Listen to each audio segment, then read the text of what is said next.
Hello little zookeepers, my name's Zoe and I'm a zookeeper. Today we're going to be starting a new series.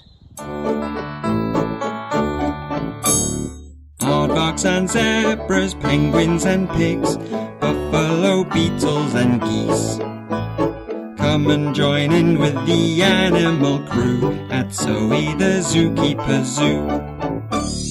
Hippos that splash, tigers that roar, Zoe's got something for you.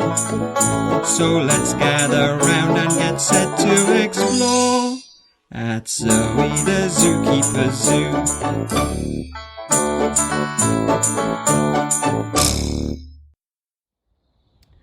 We're going to see what Jesus taught his disciples about how to take the message of the good news about Jesus to others.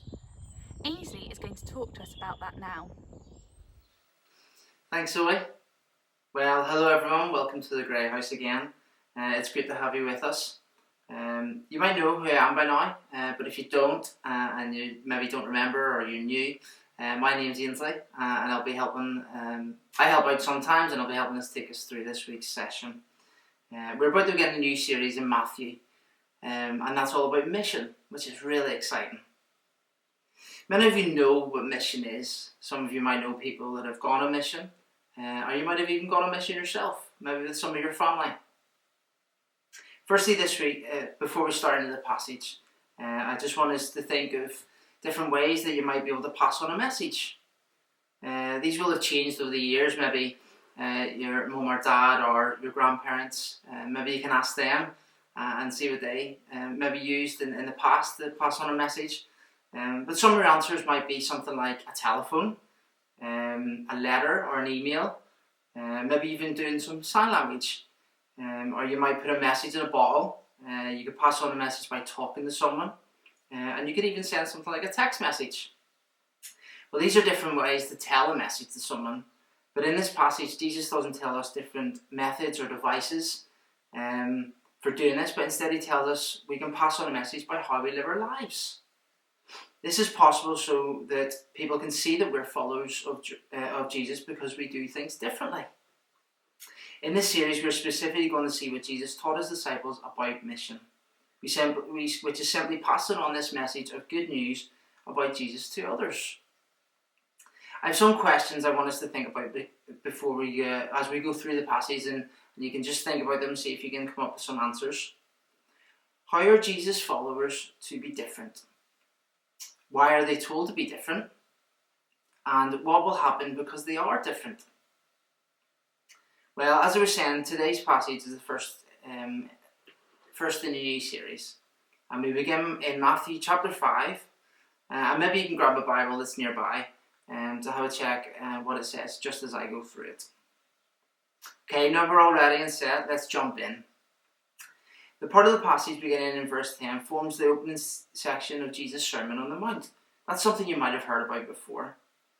Many people wanted to hear what Jesus was going to say. He went on the side of the hill and sat down so that everyone could gather around and listen.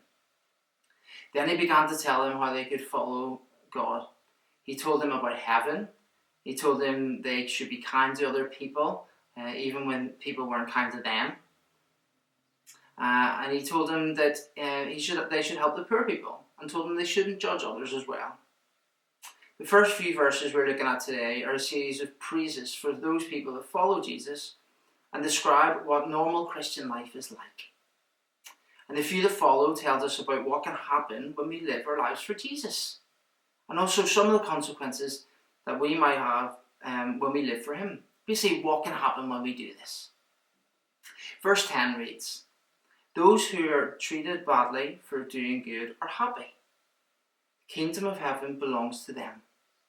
Then Jesus went on to say, "People will say bad things about you and hurt you. They will lie and say all kinds of evil things about you because you follow me.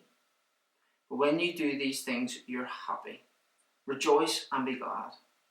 You have a great reward waiting for you in heaven. People did the same evil things to the prophets who lived before you." Here in verse 10 it says, being happy. But in other translations it uses the word blessed. I'm sure you might have heard this word before that Jesus is describing in this part of Matthew. And to be blessed by God, it means so much more than just being happy.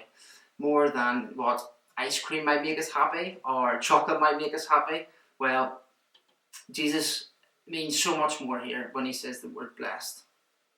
Jesus warned his disciples that they should expect this kind of suffering from those who oppose him, but reminded them that we will be rewarded in heaven.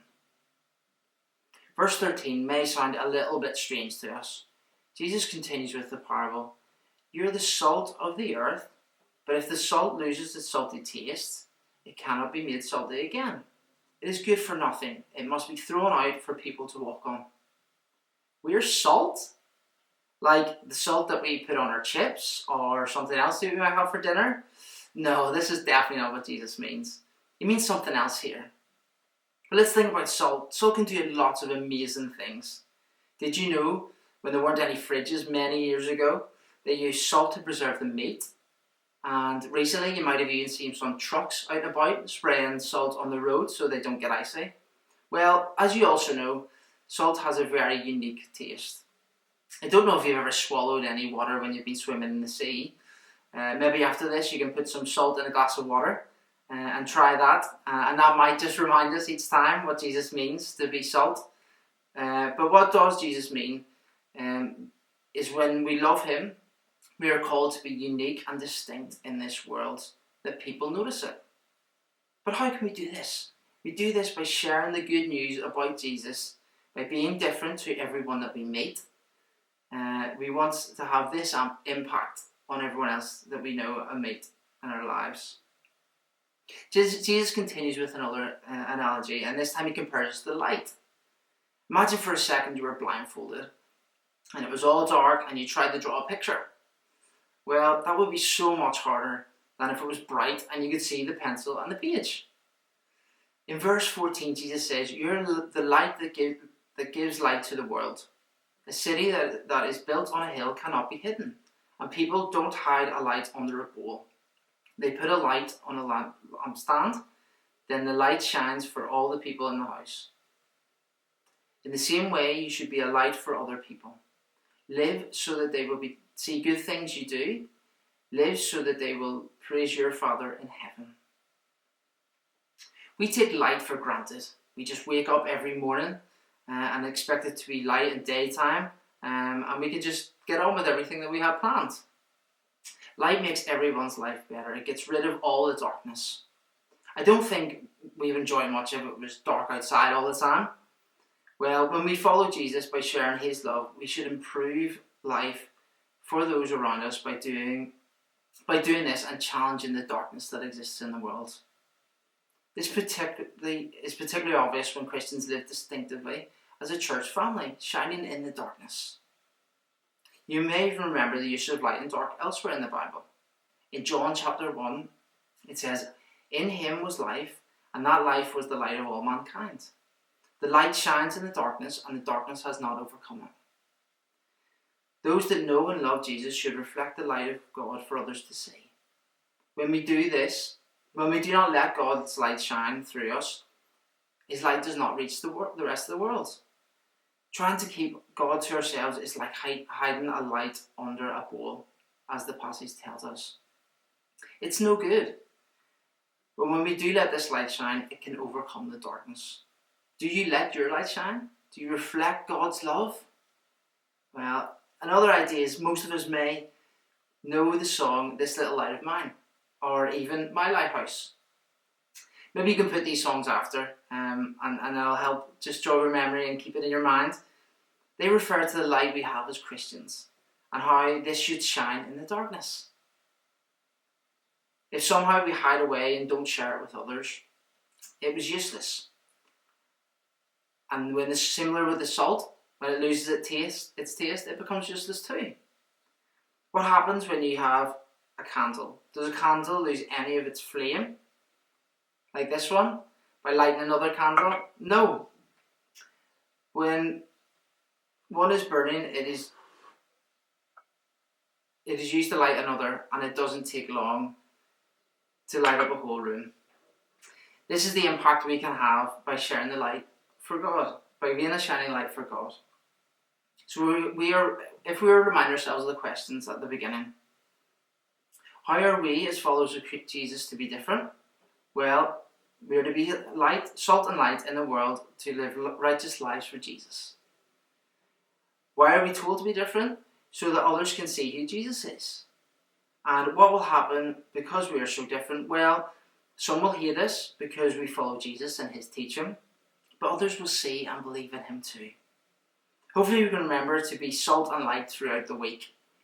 Both salt and light can have the ability to make a big difference, even in small amounts. Maybe when you flick on the light switch this week, they'll remind you to shine for Jesus. Well, that's us for this week's session. And there's lots to think about, possibly even talk about with those around you. But hopefully through prayer and God's help, it will help us live this out each and every day. But thanks for joining us, and hopefully we'll see you again soon. Thanks so much, Aynsley. So those who love Jesus will live differently to the world. Some will hate us because we follow Jesus and his teaching, but others will see and believe.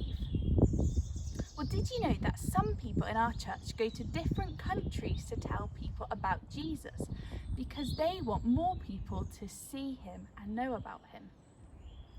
Well, this Thursday at the Hangout, Angela is going to come and talk to us about how Christ Church is partnered with a church in a country called Lebanon, the different ways they help the church and how they share the gospel with people there. She'll also be talking about how you can get involved in that work from Liverpool. All the information about the Hangout is in the description below. We'd love to see you there, whether you've been before or this will be your first time. Well, now it's time for you to talk about what we learnt more with your grown-ups. See you soon. Bye.